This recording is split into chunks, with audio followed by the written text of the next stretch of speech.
नमस्कार साथियों, एक बार फिर से स्वागत है आपका अपने YouTube चैनल रिजल्ट एक्सप्रेस में। जैसा कि आप सभी को पता ही है दोस्तों कि हम आपके लिए बिहार पुलिस का प्रीवियस ईयर का क्वेश्चन और बिहार पुलिस का प्रैक्टिस सेट लेकर आते रहते हैं। तो आज उन्हीं प्रीवियस ईयर में से एक प्रीवियस ईयर का क्वेश्चन लेकर आए हैं दोस्तों, और जिसको आपको बता देना चाहते हैं दोस्तों कि जिसका एग्जाम जो हुआ था 22/10/2017 को जिसका एग्जाम हुआ था दोस्तों। इससे पहले आपको हम बता दें दोस्तों कि अगर आप बिहार पुलिस के प्रीवियस ईयर के क्वेश्चन को नहीं देखे हैं तो आप प्लेलिस्ट में, चैनल के प्लेलिस्ट में या वीडियो के डिस्क्रिप्शन में जाकर 2010 से जितना भी एग्जाम हुआ है बिहार पुलिस का टोटल प्रीवियस ईयर का क्वेश्चन चैनल पे अपलोड हो चुका है। अगर आप देखना पसंद करते हैं दोस्तों तो चैनल के प्लेलिस्ट में जाकर और आप पूरे प्रीवियस ईयर के क्वेश्चन को देख सकते हैं। तो आज उन्हीं प्रीवियस ईयर क्वेश्चन में से जो 22/10/2017 को जो एग्जाम हुआ था दोस्तों, उसी प्रीवियस ईयर क्वेश्चन को लेकर आए हैं और आज सभी प्रश्नों को जो है डिटेल से देखेंगे। अतः जितने भी अभ्यर्थी हमारे साथ जुड़ चुके हैं कृपया वीडियो को लाइक और चैनल को सब्सक्राइब जरूर कर लीजिए। साथ में वीडियो को अपने दोस्त लोग के साथ शेयर भी जरूर कर दीजिए और वीडियो को लाइक जरूर कर दीजिए ताकि हम आपके लिए वीडियो बनाने के लिए प्रेरित हो, मोटिवेट हो। चलिए आज जो क्लास होगा शुरू होगा तो शुरू करते हैं आज के इस क्लास को और देखते हैं आज के पहले क्वेश्चन को साथियों। तो चलिए आज का पहला क्वेश्चन आपको दिख रहा है, कहता है, आपको स्क्रीन पे दिख रहा है पहला क्वेश्चन और कहता है उपभोक्ता कानून 1986 क्यों अपनाया गया था दोस्तों, किस कारणों से अपनाया गया था। तो ये देखिए उपभोक्ता संरक्षण अधिनियम जो है 1986 में आपको दिख रहा है कि अपनाया गया था दोस्तों, और क्यों। तो ये जो है 1986 में संसद द्वारा पारित एवं अधिनियम दिसंबर 1946 में हुआ था और इसका उद्देश्य उपभोक्ताओं के हितों का संरक्षण था, उपभोक्ताओं के हितों का संरक्षण था दोस्तों। तो इस तरह से ये आपका पहला आंसर हो जाएगा, जो पहला का आंसर उपयुक्त सभी था, क्योंकि उपभोक्ता को सुरक्षा अधिकार प्राप्त कराने के लिए भी किया गया था दोस्तों, और ग्राहकों की और ये एक उपभोक्ता को बेईमानी से बचाने के लिए भी किया गया था, उपभोक्ता को सुरक्षा अधिकार प्राप्त कराने के लिए भी किया गया था, और ग्राहकों की शिकायत का सरल, द्रुत, कम खर्च में निपटाने के लिए भी किया गया था। यानी कि इन सभी को के लिए किया गया था। आपका सही ऑप्शन नंबर डी हो जाएगा दोस्तों। चलिए, और ये कब लागू किया गया था दोस्तों, तो 1986 ईस्वी में किया गया था। कब, तो दिसंबर में। चलिए अगले क्वेश्चन की तरफ बढ़ते हैं दोस्तों। इन्हीं शब्द के साथ कहता है, ये है आपका हिंदी क्वेश्चन है, हिंदी का क्वेश्चन है। कहता है शैशव शब्द कौन सा संज्ञा पद है दोस्तों, शैशव शब्द। तो ये जो है शिशु शब्द से बना शैशव शब्द भाववाचक संज्ञा को निरूपित करता है। ये जो है ये शैशव मतलब कि शिशु मतलब कि बच्चा, और ये बच्चा ये मतलब कि भाववाचक संज्ञा हो जाएगा। शैशव मतलब शिशु, भाव का बोध होता है। चलिए अगले क्वेश्चन की तरफ बढ़ते हैं। कहता है हीराकुंड नदी परियोजना किस नदी पर है दोस्तों, हीराकुंड परियोजना किस नदी पर है दोस्तों। तो हीराकुंड नदी जो है दोस्तों, देखिए ये हीराकुंड नदी परियोजना दोस्तों किस नदी पर है। तो ये हीराकुंड देखिए आपका ये हो गया एक तरह से जैसे उड़ीसा राज्य में स्थित है हीराकुंड नदी परियोजना, महानदी पर स्थित एक बहुउद्देशीय, तो ये महानदी पर स्थित है दोस्तों। अगर आपको इसी में पूछ दे कि टिहरी बांध परियोजना किस नदी पे है दोस्तों, टिहरी बांध परियोजना किस नदी पे है, तो वो किस नदी पे है दोस्तों, वो भागीरथी नदी पर है, भागीरथी नदी पे है दोस्तों, भागीरथी नदी पर। आपको पूछ दे कि नागार्जुन सागर किस नदी पे है दोस्तों, तो वो कृष्णा नदी पे दोस्तों, नागार्जुन किस नदी पे, तो कृष्णा नदी पर। अगर भाखड़ा नागल परियोजना किस नदी पे है दोस्तों, तो ये आपको कमेंट में बताना है कि किस नदी पे है दोस्तों। चलिए अगले क्वेश्चन की तरफ बढ़ते हैं दोस्तों। इसका सही आंसर हो जाएगा दोस्तों किस नदी पर, तो महानदी पर, हीराकुंड। अगले क्वेश्चन की तरफ कहता है निम्नलिखित में से कौन बायोगैस मास ऊर्जा का उदाहरण नहीं है दोस्तों, बायोगैस परमाणु ऊर्जा बायोगैस ऊर्जा का उदाहरण नहीं है दोस्तों, तो ये परमाणु ऊर्जा हो जाएगा इसका आंसर सही। चलिए अगले क्वेश्चन की तरफ बढ़ते हैं। कहता है कर्क रेखा निम्नलिखित में से किस राज्य से नहीं गुजरता है दोस्तों। ये कर्क रेखा तो भारत के लगभग मध्य हिस्से से गुजरने वाली कर्क रेखा जो होता है वो देश के जिन 8 राज्यों से नहीं गुजरती है दोस्तों, वो है राजस्थान,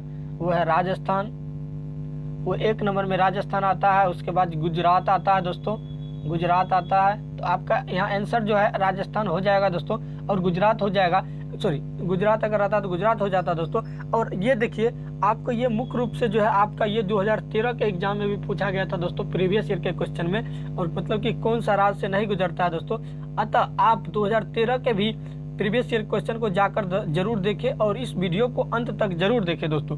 कहता है 6 नंबर में कहता है KWH मतलब किलोवाट पर घंटा, मतलब किलोवाट आवर किसकी इकाई है दोस्तों, तो ये किसकी इकाई है दोस्तों, तो ये आपका ऊर्जा ऊर्जा, यानी कि आप देखिए ये जो है आपका किलोवाट घंटा जो है ऊर्जा की इकाई है। 1 किलोवाट बराबर कितना होता है? तो 1000 वाट होता है दोस्तों, 1000 वाट होता है। और यही 1000 वाट बराबर कितना? तो 3.6 इंटू 10⁻6 जूल होता है, इतना जूल होता है।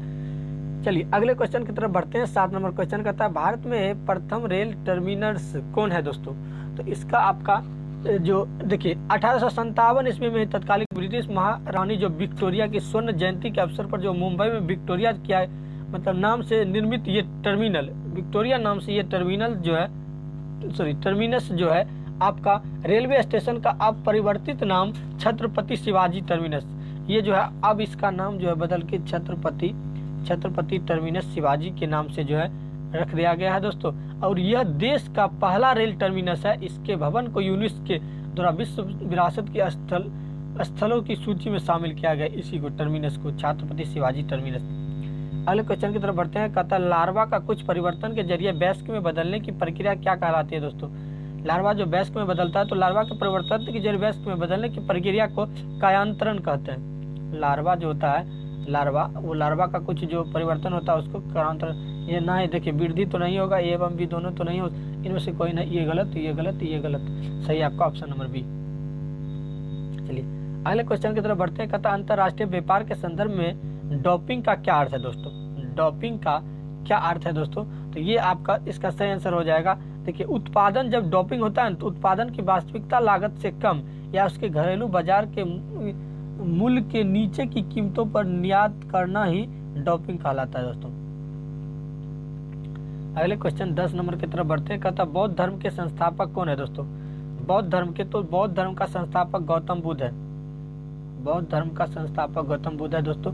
और आप जान जाइए कि ये जो है 563 ईस्वी पूर्व कपिल वस्तु यानी कि लुम्बिनी के कपिल वस्तु, देखिए कपिल वस्तु ये अपना पहला उपदेश, गौतम बुद्ध जो पहला उपदेश कहाँ दिए थे दोस्तों? तो ये लुम्बिनी में।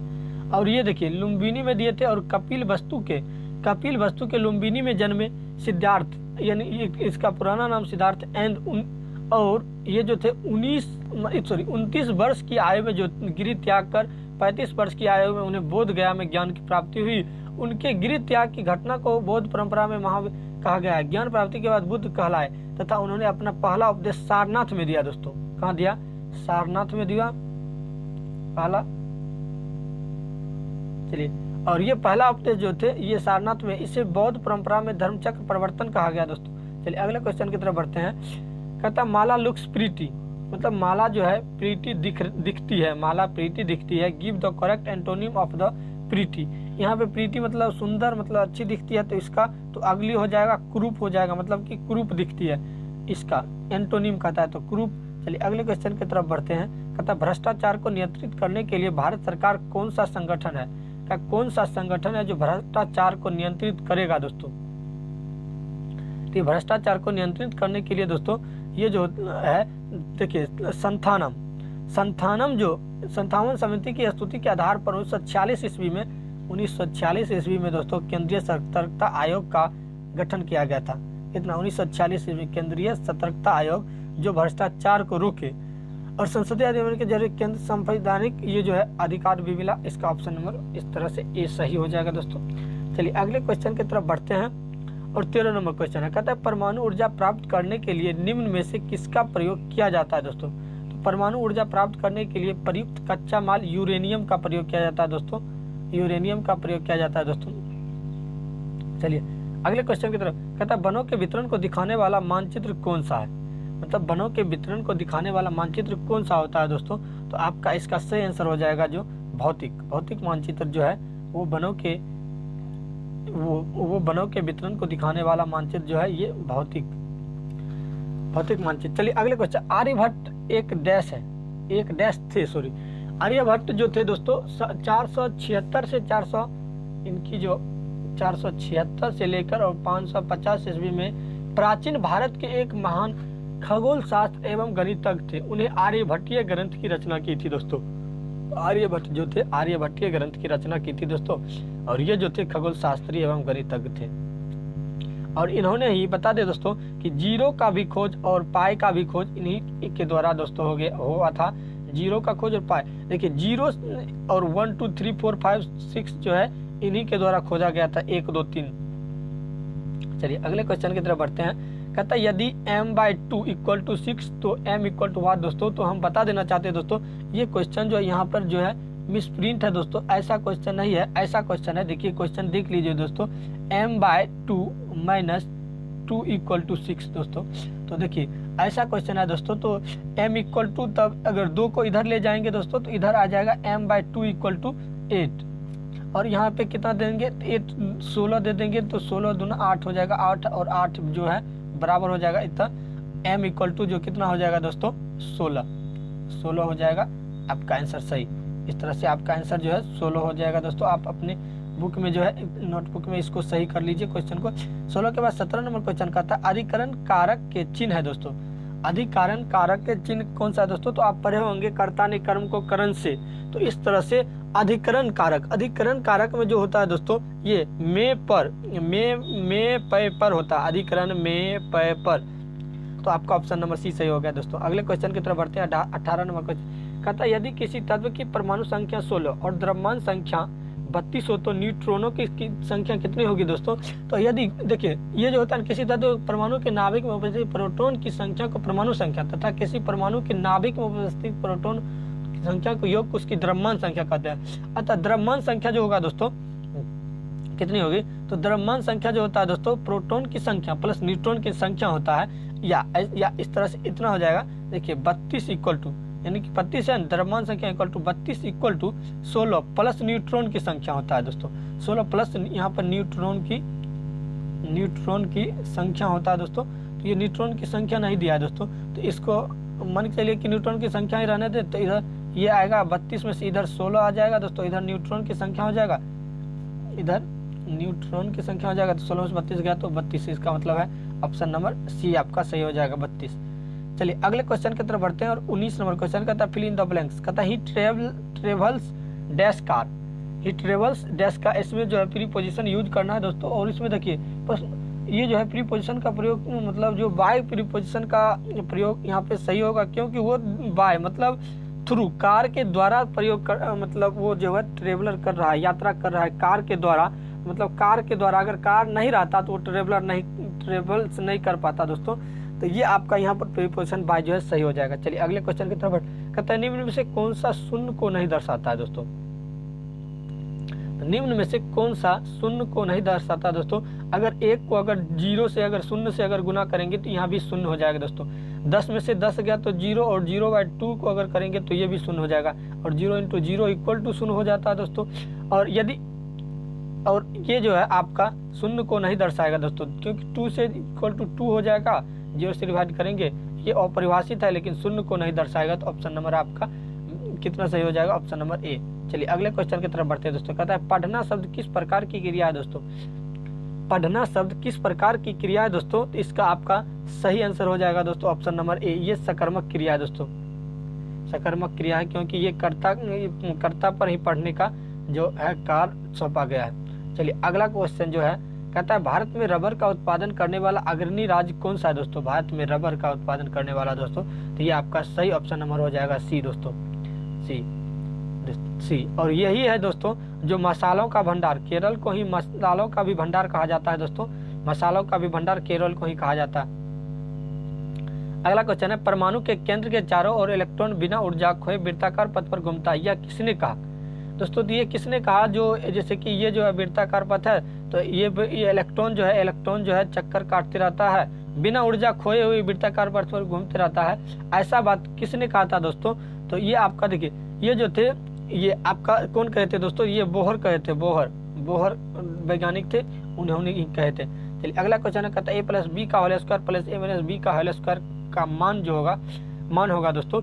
तो देखिए इसको जब आप सॉल्व करेंगे दोस्तों, देखिए अगर इसको आप सॉल्व करेंगे दोस्तों तो ऐसे इसको यहाँ से सॉल्व करते हैं, देखते जाइए दोस्तों। तो ये आपका a² + b² + 2ab, ठीक इसी प्रकार ये आएगा, ये माइनस में a² + b² - 2ab आएगा दोस्तों। इस तरह से आप आगे सोल्यूशन करिएगा दोस्तों, तो 2 × a² + b² आता है। तो आपका आंसर जो है ऑप्शन नंबर जो है सी सही हो जाएगा। चलिए अगले क्वेश्चन की तरफ बढ़ते हैं। 25 नंबर क्वेश्चन है, कहता है समीकरण v equal to u plus a t क्या जानकारी देता है। एक v equal to u plus a t होता है ना दोस्तों फॉर्मूला, ये फिजिक्स का क्वेश्चन है। ये क्या जानकारी देता है, v मतलब वेग की स्थिति या क्या देता है जानकारी दोस्तों। इसका ऑप्शन नंबर आपका बी सही हो, वेग समय का एक फंक्शन, वेग समय का एक फंक्शन की जानकारी देता है दोस्तों। चलिए अगले क्वेश्चन 26 नंबर की तरफ बढ़ते हैं। कहता है राजनीति कभी धर्म से अलग नहीं हो सकती, यह किसने कहा। मतलब राजनीति कभी धर्म से अलग नहीं हो सकती है दोस्तों, और अभी भी वैसा हाल है दोस्तों कि राजनीति, ये महात्मा गांधी कहे थे दोस्तों। और अभी देखिए राजनीति जो भी है ना, अभी धर्म को लेकर चल रहा है। धर्म जो है राजनीति को जो है एक तरह से बढ़ावा देता है, और राजनीतिक जो है वो धर्म को बढ़ावा देता है। जैसे कि लोग सोचते हैं कि मेरे जो कास्ट का है उसी को वोट दे, तो यही महात्मा गांधी कह कर गए, और ये बात जो है अभी तक देखिए चल रहा है अपने देश में, अपने राज्य में। चलिए अगले क्वेश्चन की तरफ बढ़ते हैं। कहता लोकतंत्र का सबसे बुनियादी परिणाम है दोस्तों लोकतंत्र का, तो लोकतंत्र शासन प्रणाली में सरकार जनता के प्रति प्रत्यक्ष रूप से उत्तरदायी होते हैं दोस्तों। इसमें जो है आपका ऑप्शन नंबर जो है आपका ऑप्शन नंबर ए आपका सही हो जाएगा, नागरिकों के प्रति जवाबदेही, ऑप्शन नंबर ए। चलिए अगले क्वेश्चन की तरफ बढ़ते हैं। 28 नंबर में कहता है भारतीय अर्थव्यवस्था में परिवहन का सर्वप्रमुख साधन है दोस्तों। परिवहन का सर्वप्रमुख साधन कौन सा है दोस्तों, तो ये देखिए परिवहन का जो सर्वप्रमुख साधन होता है दोस्तों अभी के माध्यम में, तो वो राजमार्ग होता है दोस्तों। क्योंकि रेलवे से तो हर एक जगह जाना संभव नहीं है, और ये जलमार्ग जो है जलमार्ग सबके लिए नहीं है, और एयरवेज तो सबके लिए उपयुक्त नहीं है। चलिए अगले क्वेश्चन की तरफ बढ़ते। कहता है पयोधी शब्द निम्न में से किसका पर्यायवाची है। पयोधी शब्द निम्न में से किसका है, तो पयोधी शब्द का अर्थ होता है दोस्तों समुद्र। आपको बता दें दोस्तों कि पयोधी शब्द का जो अर्थ होता है दोस्तों, तो ये समुद्र होता है। पयोधी मतलब समुद्र होता है दोस्तों। और समुद्र देखिए समुद्र होता है, और प्रश्न में जो दिया गया है इसका जो है अलग अलग मीनिंग होता है दोस्तों। तो ये अमृत का तो अलग मीनिंग होता है दोस्तों। ये समुद्र आपका ऑप्शन नंबर बी जो है सही हो जाएगा, पयोधी का मतलब समुद्र होता है। चलिए अगले क्वेश्चन की तरफ बढ़ते हैं। कहता है निम्न में से सही कथन है दोस्तों, निम्न में से सही कथन कौन सा है दोस्तों, तो आपको इसका सही आंसर हो जाएगा दोस्तों कि निम्न में से जो डी है मतलब चीनी पानी में घुलनशील है, ये आपका सही है दोस्तों। देखिए तेल पानी में मिल जाता है, ये हो नहीं सकता, ये असंभव है दोस्तों, पानी में तैरते रहता है। स्टोन पानी में घुलनशील है, स्टोन पानी में घुलनशील नहीं है। स्टोन मतलब पत्थर दोस्तों, देखिए इंग्लिश में दे दिया स्टोन, स्टोन कभी पानी में घुलेगा नहीं। कहता है पत्थर पारदर्शी और कांच अपारदर्शी होता है। देखिए उल्टा बोल दिया है, पत्थर पारदर्शी और कांच अपारदर्शी होता है। ऐसा ना बोलेगा कि पत्थर अपारदर्शी और कांच पारदर्शी होता। चलिए अगले क्वेश्चन की तरफ बढ़ते हैं।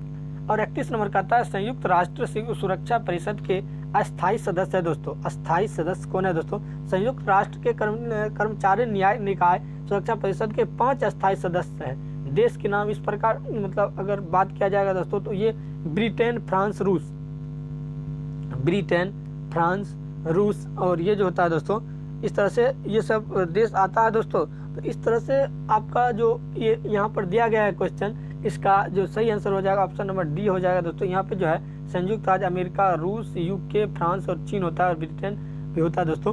तो चलिए यानी कि ब्रिटेन मतलब यूके ही हो गया, ये ब्रिटेन यूके का।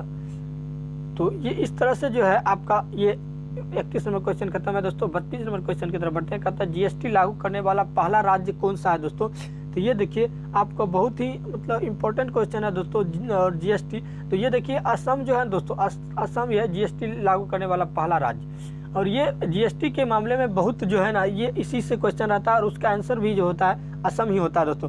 चलिए अगले क्वेश्चन की तरफ बढ़ते हैं। कहता है संस्कृत के वे शब्द जो मूल रूप से हिंदी में प्रयोग किए जाते हैं क्या कहलाते हैं दोस्तों, ये आपका हिंदी का शब्द है हिंदी का क्वेश्चन है दोस्तों। और इसका आपका सही आंसर हो जाएगा ऑप्शन नंबर ए, तत्सम कहलाते हैं, तत्सम कहलाते हैं। अगले क्वेश्चन की तरफ चलते हैं। कहता है 34 नंबर, कहता है हिंदी साहित्य का सबसे प्रसिद्ध उपन्यासकार किसे माना जाता है दोस्तों, तो इसका देखिए तो हिंदी साहित्य में जो मुंशी प्रेमचंद्र है, इसको सबसे जो प्रसिद्ध उपन्यासकार मानते हैं दोस्तों। और इन्होंने ही प्रेमचंद, इनका मूल नाम जो है धनपत राय है दोस्तों। ये इसका प्रेमचंद्र का मूल नाम जो है धनपत राय दोस्तों, धनपत राय। और देखिए उन्होंने मूल नाम जो इनका धनपत राय जो था, उन्हें सम्मान पूर्वक जो है उपन्यासकार सम्राट के उपनाम से भी जाना जाता है, और गोदान, जैसे कि इनकी रचना जो है गोदान, इनकी रचना की बात की जाए तो गोदान, कर्मभूमि, कर्मभूमि इनकी ही रचना है दोस्तों। गोदान, कर्मभूमि अगर कहीं पर आए गोदान, कर्मभूमि या रंगभूमि या रंगभूमि या सेवा सदन या सेवा सदन, इनकी ही रचना है दोस्तों। चलिए अगले क्वेश्चन की तरफ बढ़ते हैं, और 35 नंबर क्वेश्चन कहता है अगर घनाभाकार डिब्बे की लंबाई 2ab, चौड़ाई 3ac और ऊंचाई 2ac है तो उसका आयतन होगा दोस्तों। उसका आयतन क्या होगा दोस्तों? तो आप 2 × LV + BH + HL, यानी कि ये फॉर्मूला ने L × B × H पर इसको निकाल लीजिए, L × B × H पर इसको निकाल लीजिए। तो आप निकालिएगा तो आपका आंसर आएगा 12, इसका आंसर आपको आ जाएगा 12a³ और BC²। अगले क्वेश्चन की तरफ बढ़ते हैं। 36 नंबर का था दास कैपिटल पुस्तक का लेखक कौन है दोस्तों? तो आपको बता देना चाहते हैं, आप कार्ल मार्क्स के बारे में जरूर जानते होंगे दोस्तों, और ये आप 10th क्लास में पढ़े भी होंगे दोस्तों। तो आपका ये जो है ऑप्शन नंबर जो आपका 20 सही हो गया। चलिए अगले क्वेश्चन की तरफ बढ़ते। कहता अमरबेल किसका उदाहरण है दोस्तों? तो ये देखिए अमरबेल जो है ना एक शाकीय परजीवी है दोस्तों, एक शाकीय परजीवी है दोस्तों, ये जिसमें पत्तियों एवं पनहरित क्लोरोफिल का सर्वथा अभाव होता है दोस्तों। चलिए अगले क्वेश्चन की तरफ बढ़ते हैं। कहता है 38 नंबर, कहता है ब्रिटिश शासक के दौरान भारतीय हस्तशिल्पों के क्षय का प्रमुख कारण रहा है दोस्तों। क्या रहा है? तो ये आपका देखिए, ये जो आपका क्वेश्चन है इसका ऑप्शन नंबर जो है, जैसे कि ये जो है प्रमुख कारण रहा है तो कम कीमत वाले मशीन का विकास और भेदभाव ट्रैफिक नीति दोनों रहा है। तो इसका ऑप्शन नंबर जो है सी आंसर हो जाएगा। चलिए अगले क्वेश्चन की तरफ बढ़ते हैं। कहता वैश्य पदार्थ ज्यादा खाने से क्या होता है?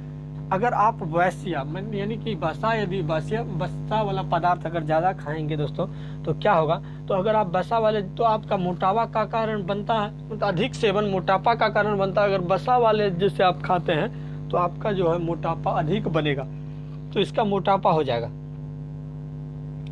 अगर आपको होना है तो वसा वाले चीज़ बहुत खाइए दोस्तों। कहता है शिक्षा का अधिनियम कब लागू किया गया दोस्तों?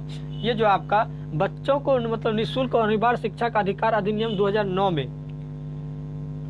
4 अगस्त 2009 को लागू किया गया था दोस्तों। 4 अगस्त 2009 को लागू किया गया था। यह 13 अप्रैल 2010 से पूरे देश में प्रभावी हुआ। चलिए अगले क्वेश्चन की तरफ बढ़ते हैं। कहता 3 ओर से घिरे भूभाग को क्या कहते हैं दोस्तों?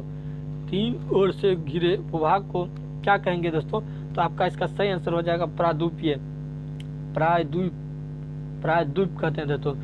अगले क्वेश्चन की तरफ कहता है 42 में निम्नलिखित में से कौन सा किसानों के लिए कल्याणकारी योजना नहीं है दोस्तों? तो ये आपका सही आंसर हो जाएगा दोस्तों कर्मचारी रेफरल योजना, जो किसानों के लिए जो है कल्याणकारी योजना नहीं है दोस्तों।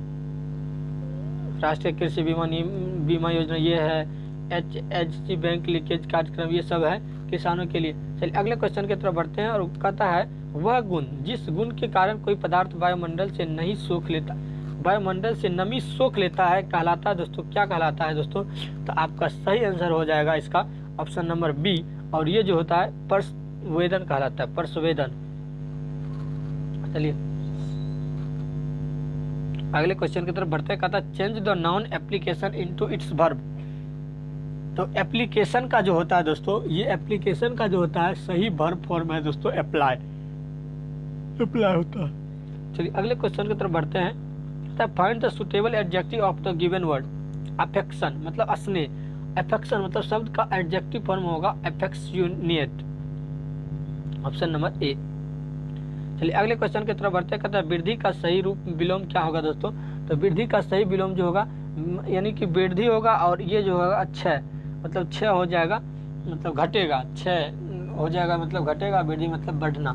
चलिए अगले क्वेश्चन की तरफ बढ़ते हैं, और इंग्लिश का क्वेश्चन है। कहता है fill in the blanks with suitable gerund.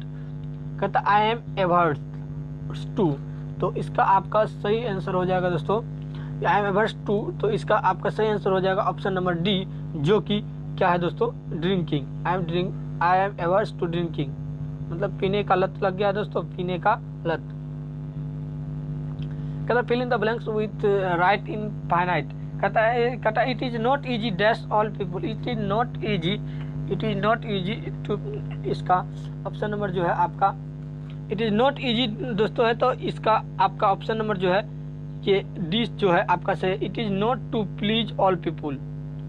चलिए अगले क्वेश्चन की तरफ बढ़ते हैं। कहते हैं निम्न में से कौन सी एक अधातु है दोस्तों, निम्न में से कौन सी एक अधातु है दोस्तों, तो आपका सही आंसर हो जाएगा फ्लोरीन नामक रासायनिक तत्व का संकेत है। यह आवर्त सारणी के सप्तम समूह का पहला तत्व है दोस्तों, आपको पता है, जिसमें सर्वाधिक तत्व मौजूद में यह एक हैलोजन समूह का तत्व है दोस्तों, ये आपका फ्लोरीन आपका सही हो जाएगा।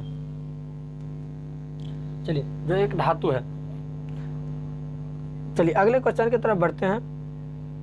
कहता है तो का उच्चारण स्थान होता है दोस्तों, तो का उच्चारण स्थान क्या होता है दोस्तों, तो इसका सही आंसर हो जाएगा दांत से, दांत से। चलिए तो अगर आप बोल के देखिए दोस्तों, अगर तो बोलते हैं तो आपको दोनों दांत जो है सटेगा दोस्तों, तो जब तक दांत नहीं सटेगा तब तक आप जो है तो को बोल नहीं सकते, इसलिए ये जो है दांत से उच्चारण होता है। चलिए भारत की सबसे पुरानी पर्वत श्रृंखला कौन सा है दोस्तों, तो भारत की सबसे पुरानी पर्वत श्रृंखला की बात की जाएगा दोस्तों तो ये अरावली है दोस्तों, और ये भी क्वेश्चन जो है 2016 के एग्जाम में पूछा गया है, प्रीवियस ईयर का, जो आप अगर नहीं देखें 2016 के जाके देखिए उसमें पूछा गया।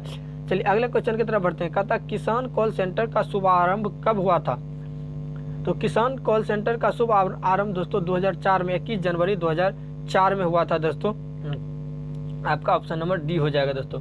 चलिए अगले क्वेश्चन की तरफ बढ़ते हैं। कहता है हिमालय के सबसे दक्षिणतम भाग को क्या कहते हैं दोस्तों, हिमालय के सबसे दक्षिणतम भाग को क्या कहते हैं, तो ये शिवालिक कहते हैं दोस्तों, ये शिवालिक, जहाँ शिव जी जो बैठते हैं। चलिए अगले जो क्वेश्चन है, कहता है एक आदर्श ईंधन वह है जो सस्ता हो, ये जो है 10th का क्वेश्चन है दोस्तों, कम प्रदूषण वाला हो या उच्च ऊष्मीय मान वाला हो या उपयुक्त सभी दोस्तों, तो ये जो आपका सही आंसर हो जाएगा इसका, ये जो ऑप्शन नंबर डी हो जाएगा।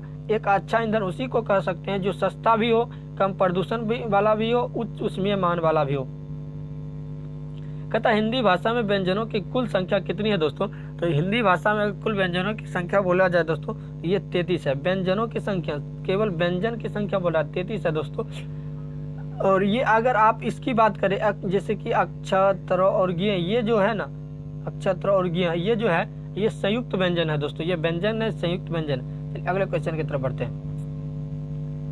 कहता है बहुउद्देशीय नदी घाटी परियोजना आधुनिक भारत के मंदिर यह किसने कहा, मंदिर है यह किसने कहा दोस्तों, तो ये जो है पंडित जवाहरलाल नेहरू, यानी कि इसका जो है आपका 56 का जो आंसर है ऑप्शन नंबर जो है सी हो जाएगा, ये पंडित जवाहरलाल नेहरू ने बोले थे दोस्तों। और ये भी 10th का क्वेश्चन है। कहता पौधे प्रकाश संश्लेषण के दौरान कौन सी गैस मुक्त करते हैं दोस्तों, ये देखिए इतना इजी क्वेश्चन, तो देखिए प्रकाश संश्लेषण के दौरान ऑक्सीजन गैस मुक्त होती है, और ये जो है कौन गैस, पौधे प्रकाश के दौरान कौन सी गैस मुक्त करती है, तो ऑक्सीजन, तो आपको पता होगा, ऑप्शन नंबर डी सही हो जाएगा। चलिए अगले क्वेश्चन की तरफ बढ़ते हैं। कहता है एगस्ट्रोलॉजी के अंतर्गत किसका अध्ययन किया जाता है दोस्तों, एगस्ट्रोलॉजी के अंतर्गत किसका, एगस्ट्रोलॉजी के घासों के अध्ययन किया जाता है दोस्तों, घासों के विज्ञान को अध्ययन किया जाता है, यानी कि कृषि विज्ञान, यानी कि घास का अध्ययन किया जाता है। चलिए अगले क्वेश्चन की तरफ बढ़ते हैं दोस्तों। कहता है पानी को रोगाणु मुक्त करने के लिए किस रसायन का प्रयोग किया जाता है दोस्तों, तो ये आपको हम बता देते हैं दोस्तों, ये क्वेश्चन बहुत बार पूछा है, ये क्लोरीन का उपयोग, या पानी को अगर पानी को ऐसा क्वेश्चन कि पानी को जो पानी फैक्ट्री होता है दोस्तों, वहाँ पे जो पानी का शुद्धिकरण किया जाता है तो उसमें कौन सा गैस मिलाया जाता है दोस्तों, तत्व तो यही क्लोरीन होता है दोस्तों, क्लोरीन ही मिलाया जाता है उसको शुद्ध करने के लिए, तो ये आपका ऑप्शन नंबर सही हो गया ए। चलिए अगले क्वेश्चन की तरफ बढ़ते हैं, वही क्वेश्चन है, कहता है क्लोरीन हो जाएगा। कहता है यीस्ट के द्वारा शर्करा का अल्कोहल में परिवर्तन कहलाता है दोस्तों, तो क्या कहलाता है, आपका ऑप्शन नंबर यहाँ पे ए सही हो जाएगा, किण्वन कहलाता है, किण्वन कहलाता है। अगले क्वेश्चन की तरफ बढ़ते हैं। कहता है दक्षिण पश्चिम मानसून में हवा किस ओर बहती है दोस्तों, इसका सही आंसर हो जाएगा दोस्तों किस ओर बहती है हवा, तो आपका ये जो है इसका सही आंसर हो जाएगा दोस्तों, ये हवा जो है यहाँ पे जो बहती है जो, तो ये समुद्र से भूमि की ओर बहती है, समुद्र से भूमि की ओर। चलिए अगले क्वेश्चन की तरफ बढ़ते हैं। कहता है मानव खोपड़ी में हड्डियों की संख्या कितनी होती है दोस्तों, मानव खोपड़ी में हड्डियों की संख्या कितनी होती है दोस्तों, तो इसका जो ऑप्शन नंबर बी है ये सही हो जाएगा, मानव खोपड़ी में हड्डियों की संख्या 20 होती है। चलिए कहता है 9.8 किलोग्राम को ग्राम में बदले दोस्तों, तो ये आपको अगर जब आप इसको ग्राम में बदलिएगा तो 9.8, और ग्राम में बदलने के लिए 1000 से गुना किया जाता है, जब बदलिएगा तो ये 9800 ग्राम हो जाएगा। चलिए अगले क्वेश्चन की तरफ बढ़ते हैं। ऑप्शन नंबर 20 सही। ऑप्शन नंबर अब अगला 64 नंबर क्वेश्चन कहता है प्रतिरोध का एसआई मात्रक होता है दोस्तों, प्रतिरोध का एसआई मात्रक ओम होता है दोस्तों। क्या होता है दोस्तों? ओम। ओम। और यहीं पर अगर आपको पूछ दे कि प्रतिरोध, ये प्रतिरोध के बदले अगर पूछ दे प्रतिरोधकता, प्रतिरोधकता का अगर एसआई मात्रक अगर पूछेगा दोस्तों तो ओम नहीं होगा दोस्तों, ओम मीटर हो जाएगा, ओम मीटर हो जाएगा। ठीक है दोस्तों, तो इस तरह से आपका ये कहता है भरपेट में कौन सा समास है दोस्तों? भरपेट, भरपेट में कौन सा समास है दोस्तों? ये भरपेट में अव्ययी भाव समास है दोस्तों, अव्ययी भाव समास है दोस्तों। और ये देता है मतलब कारण इसमें पूर्व पद प्रधान और अव्यय है, पूर्व पद प्रधान है और अव्यय। तो इस तरह से आपका 1 से लेकर 65 तक का क्वेश्चन जो है दोस्तों खत्म हो चुका है दोस्तों। जो आपका एग्जाम जो है 22/10/2017 को जो एग्जाम हुआ था उसका क्वेश्चन आपको खत्म हो चुका था दोस्तों। और अगर आप अभी तक बिहार पुलिस के और जो 2010 से लेकर 2017 तक के सभी प्रीवियस ईयर फर्स्ट पाली सेकंड पाली दोनों पालियों का जो है एग्जाम हुआ था, फर्स्ट सिटिंग सेकंड सिटिंग दोनों का क्वेश्चन अपलोड हो चुका है दोस्तों। अगर आप नहीं देखे हैं उस वीडियो को तो सबसे पहले वीडियो के डिस्क्रिप्शन या चैनल के प्लेलिस्ट में जाकर आप उसको देख सकते हैं दोस्तों।